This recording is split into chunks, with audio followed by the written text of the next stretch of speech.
Hello, welcome to the Kscope podcast number 162. Billy Reeves here, thanks for joining us, I trust you're well. In this episode, brand new music from Mariusz Duda from Lunatic Soul and Riverside, brand new music from Ozric Tentacles, some chat and brand new music from Bruce Soord, and the new TesseracT album is out now, War of Being. Before we hear from Amos and James, here is the new single, Legion.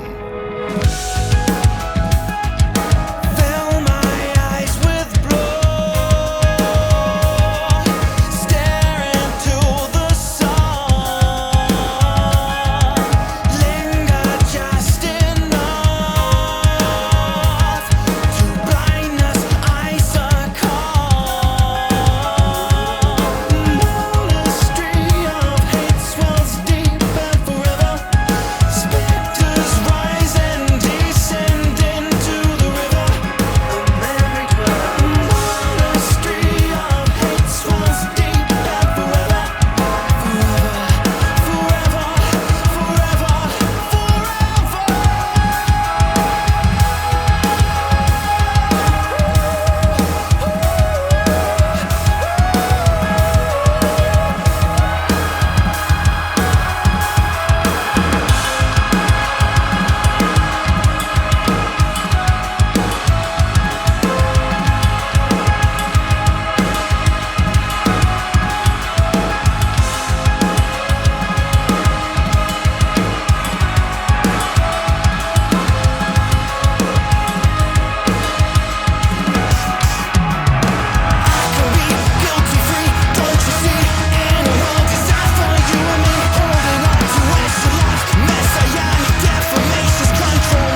TesseracT, the new single Legion from the album War of Being, which is out now. Check out the promo film for that. It's absolutely amazing. Another brilliant example of Daniel Tompkins's acting skills. In this episode, I chatted to old school buddies, Amos Williams, bass and conceptualiser, James Monteith, guitarist. First up, Moss, who I asked about the more conventional way of recording this album, everybody together in the studio a lot of the time, and what the advantages of that were. I think the diversity of sound highlights exactly the element of collaboration that's involved, the element of chaos that's involved when you bring more than one person's ideas together.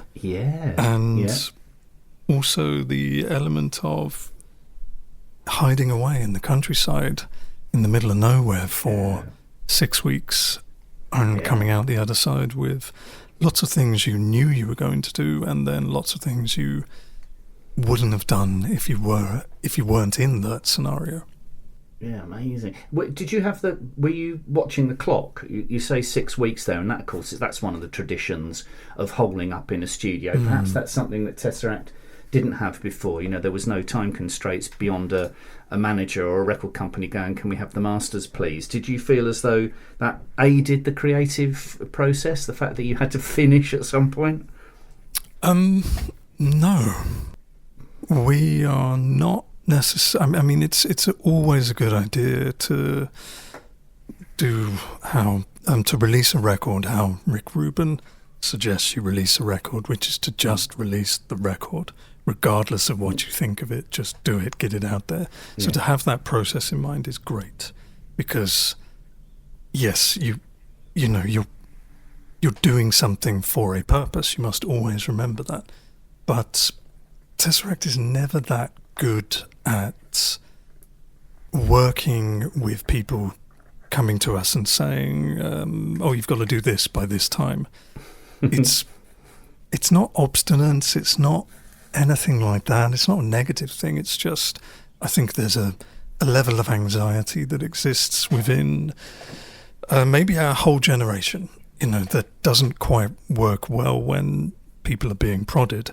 And our best work always comes from when we have turned off any temporal concerns and we're just focused on the whatever it is we're doing then, without worrying about, oh, I'm gonna, I need to do this in a couple of hours. Which how do you know when it's finished then? How do you know when it's time to sign it off and go, right, we can't, because if you add too many colours you end up with brown, don't you? It's never finished. That's the thing with TesseracT. It never is. And even when we're in the final mastering stage, we were removing some elements, or Brilliant. It's just, and on stage as well, already we've already altered a few things when we perform, just because it feels better in that medium within that scenario. The record is what it is. It's a snapshot of time that ended because we ran out of time. We could have continued easily. We could have gone for another 6 weeks without a doubt. But wow. The reality is it ended, and we moved on, and we will be constantly tinkering. It's a never-ending journey for us, basically. What about Mr. James Monteith, the man that brings the metal to TesseracT? What were the advantages and disadvantages for him being in the studio with his comrades? I think the advantages are definitely creatively and from a more collective input. There are a few jam sessions which ideas were developed out of, and jamming's not something that TesseracT's ever done traditionally, mainly because you can't really jam lots of these ideas because you've got to learn them first because they're quite complicated. So I think especially in sort of the rhythmy sort of areas, there was quite a lot of development in a jam style, which was cool. But also, I guess having like a much wider range of toys to play with. I think that was fun. There was even a fun bit where there's a big drum section in one track where we sort of we got loads of us on like tom drums and snare drums, almost making like a real big build up of percussion and so I guess creatively it really opened up a lot of things. I guess disadvantage was it was a much more expensive record to make than previous records.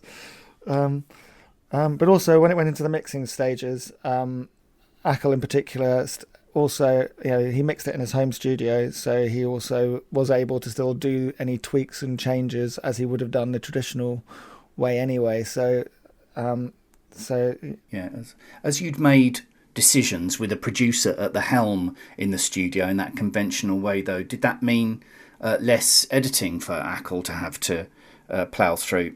Maybe a bit less, but if there's anything essentially that needed changing, he had the flexibility to do so. So best of both worlds, I guess. Post-COVID, what's the future of music? What's the future of live music? I mean, rock and roll was invented to get people into rickety shacks drinking moonshine, and that sort of, that's still the same 100 years on, I think, But but it's really been really interesting seeing pop music and rock music front and centre of the front half of newspaper stories recently, with venues taking merchandise, with Brexit, with that punk band that came over from Germany and weren't allowed past the border because they were coming to play a gig and musician wasn't on their passport. And there's been lots of stories about how and of course very extraordinarily expensive to get into shows in the UK with prices of everything going up. How do you see the future panning out for particularly live loud music? Everything's been changing very, very quickly. Like last year, we were still feeling the effects of COVID in terms of seeing how erratic things were, how sales were, and attendances, and lots of cancellations, and I guess audiences not having confidence in shows happening, or because of all the sort of post effects. Whereas this year, it feels that, despite all the challenges you just mentioned, which are all correct, it feels like it's booming. Tours are selling really well. I mean, Download festivals sold out 4 days, which is incredible. Also, things like the Heavy Music Awards, happened earlier this year. They managed to put on a rock music awards event at Wembley Arena, which I think shows how much like the wider world is sort of paying attention to rock music, both recorded and in the live sense. So I feel like in general, everything is incredibly healthy at the moment. But you're right, we've got loads of challenges to deal with. Like the whole Brexit thing is a nightmare. We could talk for hours about that. So we'll move on from that because I might get a bit annoyed. But I also feel at the same time that that will work itself out eventually, because ultimately it's bad for business with lots of the barriers that are being faced there. And it's also quite low priority for the government because there are bigger problems the country's seeing with Brexit than the music industry is facing. So I think we're probably just waiting in line for our turn to get a few of these things ironed out and sorted. But and yeah, venue merch cuts, that's another one. But sorry, go on. But it just seems to be getting worse. Like in the States in particular, it's very common for venues to take a merch cut, and the best way, well, I'm going to say anyway, the best way to get around it, especially if you're a support band, is you just need a very creative merch seller who can essentially, play down your sales. But I think when you're a headline band, it's a bit more difficult because they're way more on you. But I mean, it's something I don't really agree with, and it's something that's been a bugbear forever, to be honest. But it's got worse since COVID, and I think it's partly because, like, it's happening here now, and in Europe, and I think a lot of it is those industries trying to claw back all their years' worth of losses, and it seems it's an easy way to do it. I think what annoys me is, I'm not naming names, is when the big promoters do it, like, the big mammoth-sized ones, not naming any names, but you might think of who I'm talking about. And it's just like, they've got loads of money. They don't need to be screwing the small bands. I have a little bit more sympathy for smaller independent venues doing it, but I guess we live in a capitalist world, and we've got to play the capitalist game, unfortunately, and it's just something we've got to deal with. And yeah, it sucks, but we'll find a way. I feel like live music is strong enough, the audiences are enthusiastic enough, and the music out there at the moment is great enough that we'll work this out one way or the other. Positive vibes from Mr. Monteith, Amos? Fundamentally, people like getting together. Even the pandemic couldn't stop that. I feel that regardless of the style of music, people are sociable creatures, and they really really love the experience of a show. Even a humble, everyday, regular gig is something that is very difficult to experience in any other scenario. I don't feel that is in danger. I just feel that we have new ways of experiencing that, or experiencing the content of that, experiencing the art within it. But in the same way that people like to put music on their headphones, it's just another form of how to enjoy music, not the be-all and end-all. It's a medium through which, if we're clever, we can learn to exploit, say, music through video games, or music through things like having a worldwide show that is online. It's just going to be another string to our bow, hopefully. Well, I feel quite confident now and vibed up. Okay, Jim, talk us into a track. I guess because I've been playing it over the weekend and it's very much in my head. I'm a big fan of the title track, War of Being. Like, a huge riff. That'll hopefully get people's heads banging a little bit. But then it goes off on like basically just a crazy progressive journey. It's the riffs are really fun to play. War of Being.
TesseracT, the title track of their new album, out now, War of Being. My thanks to James and to Moss. The band are on a world tour throughout the autumn, the winter and the spring, taking in venues across North America, Europe, the UK, Australia, Asia, including China.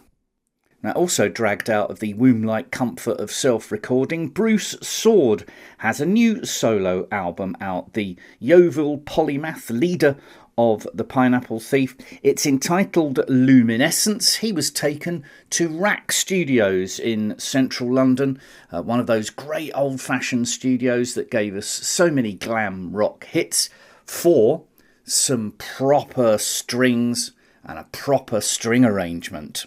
An unbelievably magical day, because I don't get out of the studio very often, so there I was in a proper studio, with a big Neve mixing desk, and I had the engineer there, a guy called Robbie Nelson, who actually worked on Morning Phase, the Beck record and stuff. So it was like, this is brilliant. These are people that I can just sit on the couch and just watching Andrew and those players, and it's just because I'm mixing it now. Okay. In the studio, I must confess, I got a bit emotional, and even mixing it now, I'm like, I just can't believe I've got this. Did they all have dots in front of them and everything? Did they only do it once? No, was there double but the first time they just did it up to me, sounded perfectly, but Andrew said no, and they were like changing the score, so they're all like writing the score. He says, actually, let's not do it that way, let's do it this, blah blah blah. It was incredible. It was just a different world to me in terms of musicianship. Just mixing it, therefore, as we speak, obviously as we speak, this is a long time before it comes out, but is the temptation to take everything else off? Well, and just crank it right up. And go to do the Eleanor Rigby, as it were, and think. Yes. Well, I did do that, and I might well put some sort of special mixes on the bonus discs. Oh, right, okay, very much. But I did try that. I did take, and I did speak to the engineer, Robbie. I said, actually, this track's got the sort of this sort of fuzzy ebow in the chorus. It's now got the strings on top. But he says, no, those strings, those ebos are really edgy. That's what makes it. And so I did try taking it off, and I thought, actually, no. Now it's just vocal and strings. It's a bit more generic. There's a really thin line, isn't there? A Rizla paper thin line between having electric guitars and strings together sometimes can really jar and can sound like Oasis. Yes, true. There's a real danger, isn't there? So how do you balance that? Really, it's quite an unpleasant, jarring sound sometimes. Yeah, I mean, my solo album is really mainly acoustic guitars, so it does fit a lot.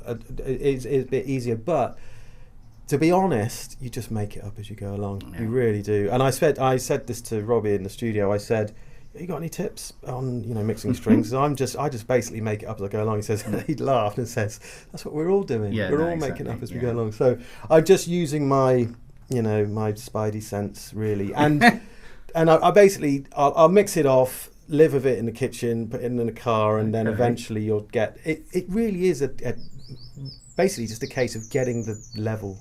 Wow, so you're listening to it on so many different speakers, the little monitors in the car, surround sound. Yeah. That's one of the biggest challenges is to make it work on every conceivable thing and budget. Was there a song that has survived that nearly didn't make it? What was the squeaky wheel? What was the tough one? So there's two tracks actually. There's one called Olomouc or Olomouc, which I actually wrote on tour when we did it. It's a town in the Czech Republic, I think. Right. Where I just wrote it in the hotel room, and that was a long time ago. The key, and I think the key for this record is because it's I hate to use the word delicate, but it's quite a delicate record, I found that the words were so important, not just what you were saying, but how you were saying it, and so I would sometimes spend a whole day on 5 or 6 words in a chorus, and by the end of it, you're going absolutely mad. That's the downside of not working to the clock in a traditional studio, isn't it? Yeah, come on, yeah. And some days I'd end the day and I'd be so mentally exhausted, and then I'd wake up the next day and then it would be like, whoa, there it is. Of course, that's what it. Some, not always. Won't you forgive me? I've been pulled from this darkest sea and laid to rest, to rest. I guess I was scared when you weren't there for me.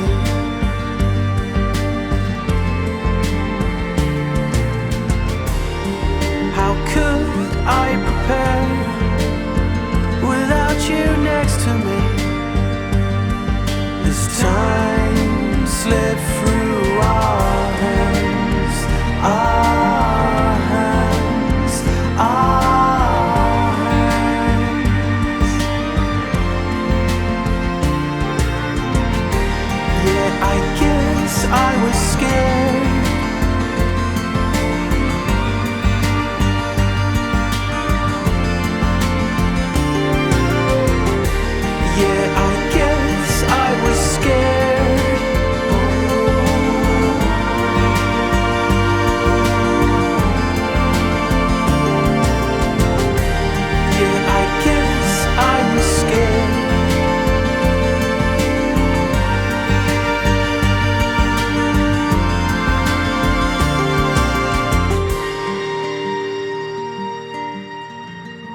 How do you know? How do you know? Without anybody to bounce off, how do you know it's not working? It's just this. We're talking about the Spidey Sense. Okay. It's just this thing that when you know when something is working, you just have this feeling. Okay. It kind of just it hugs you in a way when you know that it's happened, and when it's not working, you get this feeling in your stomach that it's just that your stomach tells you it's innate. But how does that? How do you know that you found that when you've been working on something for so long? Surely that's something that just happened. It happens or it doesn't happen at the time of creation. Sometimes it does. When those are the best times when it just happens at the time of creation, and it's just brilliant. What songs like that? Let me have a look. So, I tell you, there's a song on here called "Instant Flash of Light," which I think. Okay. Is a tautology because you can't have an instant flash, can you? I think, man, you're an artist. You can call it whatever you want. But that was a proper pick up your guitar and out it came. How ironic that a song title like that should be the one that came in an instant flash of light. Yeah, true.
How do you decide then which song goes to the band and which song goes to your other product, i.e. yourself? Sometimes that was a bit tricky, and I remember sending the early demos to Johnny at Kscope, and he would say, "Bruce, that's too pineapple. Proper A&R. Yeah, I know. Old school A&R is the answer. And I was very question. happy. Yeah. I'm very happy to get Johnny's input on it, because, like you say, you're on your own in the studio. But I mean, I think with this new solo record, I think I've completely found my own métier. Yes. Is there a unifying theme to the lyrics? Yeah, it's more of my sort of introspective melancholy, really. I mean, I think the big thing is, the last solo album, my daughter had just been born, so that she really defined that record. But now what's happening? I mean, I've just turned 50. Yes. My boys have just, they've done their GCSEs. They're taller than you now. Yeah, they could have Evolution. me in a fight. they could. And so they finished school, and the weird thing about having a 4-year-old when you've got 16-year-olds is it's an instant reminder of time past, because she's doing all the things that my kids did that you kind of forget because life is so fast. And it's this constant reminder that, oh my goodness. So I mean, but to cut a long story short, it's really the theme is about effectively finding peace in life, and the fact that that life can be really tough, and that it's finite, but you can still find peace and live a really, really, just enjoy every day. Well, that's a sign of maturity, isn't it? I guess so. Yeah. We can go to either way. So is it a mature album? I would. We'll put that on the sticker.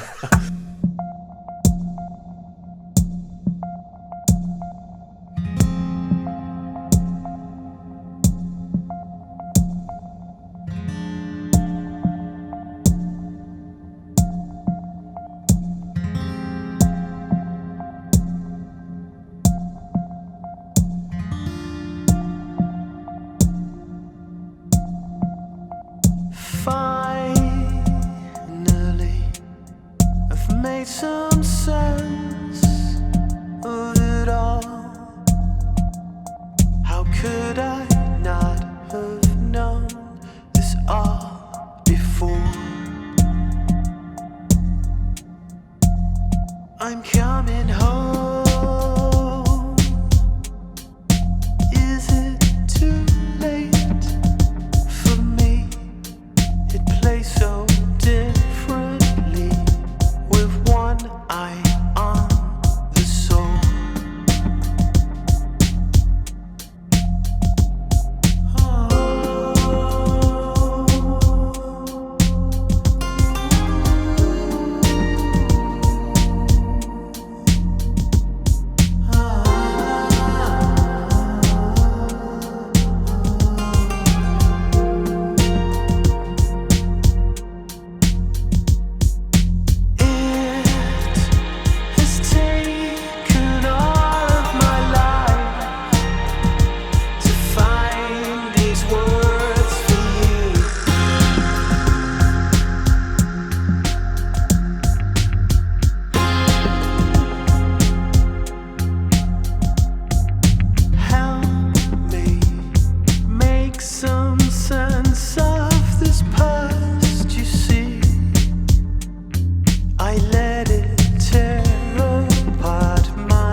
Bruce Soord, Luminescence, that's the title track of his latest solo album, which is out on Kscope right now.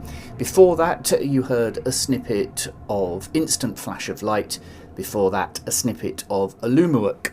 And Bruce is taking his trio out for a 10-date European tour, starting on September the 29th and finishing on October the 14th in London at Nell's Jazz and Blues. Ozric Tentacles have a new album coming out on October the 20th. It's called Lotus Unfolding. Going to play you a bit of the title track shortly, but first, a little catch up with Ed WYNNE at a recent concert in Guildford, where we tried to analyse the Ozric's music. Well, me and Silas, we were having this conversation the other day, and we suspect that there's this realm where it all dwells, all that amazing fucking cosmic music that dwells in this realm.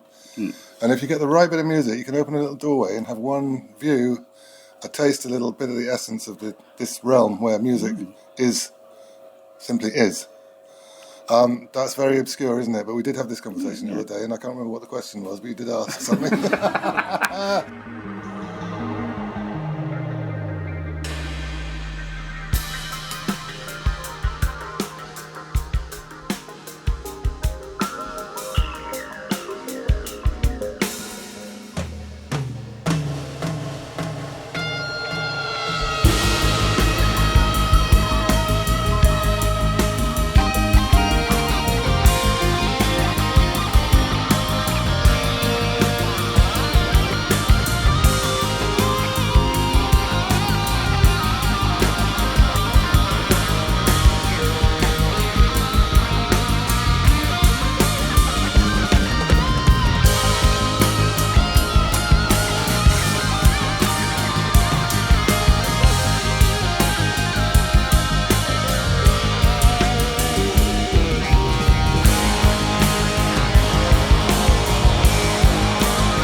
Lotus Unfolding from Ozric Tentacles. More of that backstage chat from Guildford with Ed in a future Kscope podcast. What a great night that was.